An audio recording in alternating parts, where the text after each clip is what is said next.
சிறகடிக்க ஆசை சீரியல்ல அடுத்து வர எபிசோட்ல என்ன மாதிரியான ட்விஸ்ட் எல்லாம் இருக்க போகுதுங்கிறத இந்த வீடியோல பார்க்கலாம். சிந்தாமணியோட ஹஸ்பண்ட் சிந்தாமணி சொன்ன விஷயத்தை எல்லாமே யோசிச்சு பார்த்துட்டு இருக்காங்க. இப்ப ரேகா ஹாய் டேட் என்ன யோசிச்சுட்டு இருக்கீங்கன்னு சொல்லிட்டு இருக்காங்க. நம்ம ஹைதராபாத்ல ஒரு நியூ பிரான்ச் ஓபன் பண்ண போறோம்னு சொல்லியிருந்தில்ல, அதுக்கு ஆளுங்க கூட இங்க இருந்து யாராவது போகணும்னு சொல்லிட்டு இருந்தோமே.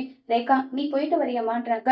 டேட் என்ன சொல்றீங்க, கொஞ்ச நாள் அங்கேயே இருந்து நம்ம பிரான்ச்சை பார்த்துக்கோன்றாங்க. டேட் எனக்கு இங்க சில கமிட்மெண்ட் இருக்கு, நம்ம ஆபீஸை யார் பார்த்துப்பான்றாங்க. இங்க நல்லாவே பொறுப்பா வந்து நீ எல்லா வேலையுமே பார்த்துட்டு செஞ்சுட்டு இருக்க. அப்படி இருக்கும்போது இங்க போய் என்ன பிரச்சனையாக போகுது, டேடி எல்லாம் போக முடியாது, எனக்காக நீ போயிட்டு வரியான்றாங்க.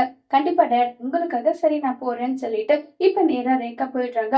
உடனே சிந்தாமணியோட புருஷன் கால் பண்ணி ரேகா ஹைதராபாத் போறதுக்கு ஒத்துக்கிட்டான்றாங்க. சரிங்க, எனக்காக இந்த விஷயம் பண்ணிருக்கீங்கல்ல, இனி ரேகாவோட வாழ்க்கையில அந்த மீனாவுடைய தம்பி வராம தடுக்கிறதுக்கு என்ன பண்ணணுமோ அதை நான் பாத்துக்கிறேன்னு சொல்லிட்டு சிந்தாமணி சொல்லிட்டு இருக்காங்க. இப்ப நேரா ரூமுக்கு ரேகா போயிட்டு சத்யாவுக்கு கால் பண்றாங்க. சத்யா கொஞ்ச நாள் நான் உன்னை பார்க்காம மிஸ் பண்ண போறேன்றாங்க. என்னாச்சு ரேகா என்ன சொல்றீன்னு சொல்லி கேக்குறாங்க. ஆமா எங்களுடைய பிரான்ச் இன்னொன்னு ஓபன் பண்றது தெரியும் தானே. ஆமா தெரியும், ஹைதராபாத்ல ஓபன் பண்றீங்க. ஆமா அந்த பிரான்ச்சுக்கு தான் நான் போக போறேன். அப்பா என்ன போக சொல்லியிருக்காரு, உன்னை விட்டுட்டு நான் இப்படிதான் இருக்க போறேன்னு தெரியலன்றாங்க. ரேகா வேலை விஷயமா தானே போற, அதெல்லாம் ஒரு பிரச்சனையும் கிடையாது, நீ ஜாலியா பத்திரமா போயிட்டு வா, நான் வந்து இங்க இருக்கிற கம்பெனிய பாத்துக்கிறேன்றாங்க. சத்யா நான் வேணும்னா அப்பா கிட்ட பேசி பார்க்கட்டுமா, நீயும் வந்தினா நம்ம 2 பேரும் சேர்ந்து பிரான்ச்சை வந்து பாத்துக்கலான்றாங்க. வேண்டாம் வேண்டாம், தேவையில்லாத பிரச்சனை எதுக்காக, நீ போற இல்ல, எனக்கு நீ போயிட்டு வர்றதே பெரிய சந்தோஷம் தான், நீ போயிட்டு வான்னு சொல்லிட்டு சத்யா வந்து சொல்றாங்க. சரி நீ இவ்வளவு சொல்ற, அதனால ஓகேன்னு சொல்லிட்டு இப்ப நம்ம சத்யா சொன்னதை கேட்டு ரேகாவும் ஓகே சொல்லிட்டெல்லாம் இருக்காங்க. இப்ப நம்ம ரேகா வந்து அடுத்த நாள் காலையில கிளம்புறதுக்காக ரெடி ஆயிட்டு இருக்காங்க. ரேகா நான் சொன்னதுக்காக நீ போறல, எனக்கு ரொம்பவே சந்தோஷமா இருக்க மாட்டாங்க. டேட் நீங்க சொன்ன ஒரே ரீசனுக்காக தான் நான் போறேன், இல்லைன்னா நான் போக மாட்டேன்னு சொல்லிட்டெல்லாம் இருக்காங்க. சரிம்மான்னு சொல்லிட்டு இப்ப நம்ம சிந்தாமணி கிட்ட போயிட்டு திரும்ப போன் பண்றாங்க. இது எல்லாமே ரேகா நோட் பண்ணிட்டு தான் இருக்காங்க. என்ன இது, டேட் வந்து சிந்தாமணி அம்மா கிட்ட பேசிட்டு இருக்காரு, மம் கிட்ட பேசுறத டேட் சொல்லவே இல்லையே, என்ன விஷயமா இருக்கும்னு சொல்லிட்டு இப்ப ரேகா வந்து தூரத்துல இருந்து கேட்டுட்டு இருக்காங்க. சிந்தாமணி வந்து எங்க ரேகா கிளம்பிட்டாளான்னு சொல்லிட்டு இருக்காங்க. ஆமா அந்த சத்யாவை என்ன ஏற்பாடு பண்ணி ரேகா வாழ்க்கையில இருந்து தூக்க போற சொல்லுன்னு சொல்லிட்டு கேட்டுட்டு இருக்காங்க. அது எல்லாம் நான் பாத்துக்கிறேன், நீங்க ரேகாவை மட்டும் எந்த சந்தேகமும் இல்லாம அனுப்பி விடுங்க போதும்னு சொல்லிட்டு சிந்தாமணி சொல்ல, சரி நீ சொன்ன மாதிரி செஞ்சுட்டு சிந்தாமணின்னு சொல்லிட்டு பேசிட்டு இருக்காங்க. இது எல்லாமே ரேகா கேட்டுட்டு அப்படின்னா நம்ம சத்யாவை காதலிக்கிற விஷயம் வந்து அம்மாவுக்கு தெரிஞ்சிடுச்சு, அம்மாவும் அப்பாவும் ஒண்ணு சேர்ந்து சத்யாவை ஏதோ பண்றதுக்காக இப்படி ஒரு பிளான் போட்டுட்டு இருக்காங்களா? இல்லவே இல்ல, இது நடக்கவே கூடாது.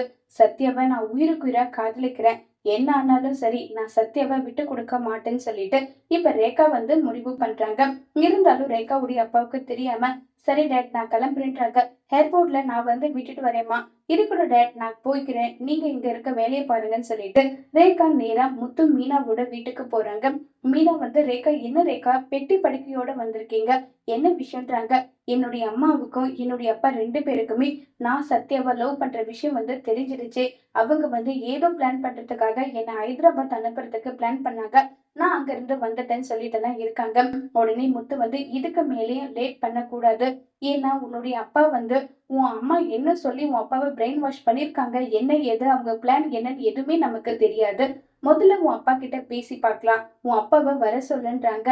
எங்க வர சொல்லட்டும், சரி உன் அப்பாவை நம்ம நேரா போயிட்டு ஆபீஸ்லயே பாக்கலாமா, என் அப்பா ரொம்பவே நல்லவர், என் மேல ரொம்பவே பாசமா இருக்காரு, ஆனா என் அம்மா சொல்லி என்ன பிரெயின் வாஷ் பண்ணாங்களோ தெரியல, 2 பேரும் சேர்ந்துதான் என்ன அனுப்பணும்னு முடிவு பண்ணிருக்காங்க, நான் வந்து சத்யாவை கல்யாணம் பண்ணியே தீரணும், நான் என் குடும்பத்தை விட்டு வந்துட்டேன்னு சொல்லிட்டு ரேகா சொல்றாங்க. உடனே மீனா என்னது உடனே கல்யாணமா, உன் அம்மாவை எதிர்த்து கல்யாணம் பண்ணா என்ன பிரச்சனை வரும் தெரியுமா ரேகான்னு சொல்லி கேக்குறாங்க.